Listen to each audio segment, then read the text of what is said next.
আমি মুক্তিদাতা নই, এ পৃথিবীতে কোনো মুক্তিদাতা বিরাজ করে না। মানুষ শুধু নিজেই নিজেকে পরাধীনতা থেকে মুক্ত করতে পারে। গত শতাব্দীর 60-এর দশকে পুঁজিবাদের বিরুদ্ধে গণপ্রতিরোধের মহাযোদ্ধা চে গুয়েভারা এভাবেই ছড়িয়ে দিতেন মুক্তির মন্ত্র, যার চেতনায় সাম্রাজ্যবাদীরা কঠিন প্রতিরোধের সম্মুখীন হয় বিশ্বের নানা প্রান্তে।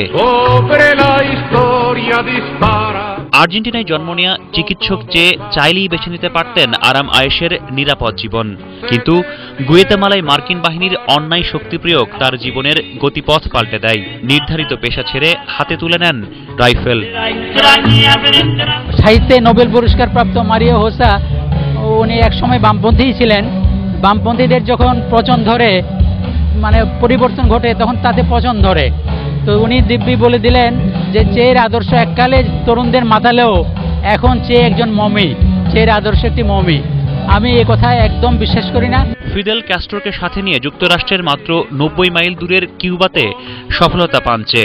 এরপর থেকেই চেকে হত্যা করতে নানাভাবে চেষ্টা চালাতে থাকে মার্কিন গোয়েন্দা সংস্থা সিআইএ, আর সফল হয় 1967 সালের 9 অক্টোবর। বলিভিয়ার সেনা কর্মকর্তারা সিআইএর নির্দেশেই এদিনই হত্যা করে কমরেড চে গুয়েভারাকে।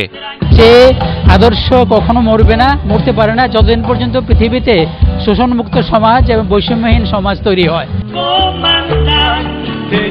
মানুষের মৃত্যু হলেও আদর্শের মৃত্যু নেই, আর সেজন্যই হয়তো আজও শোষণ আর নির্যাতন থেকে মুক্তি পেতে নিপীড়িত মানুষেরা অনুপ্রেরণা খুঁজে পায় আর্নেস্টো চে গুয়েভারার জীবন দর্শন থেকে। রাহাত মিনহাজ, এটিএন বাংলা, ঢাকা।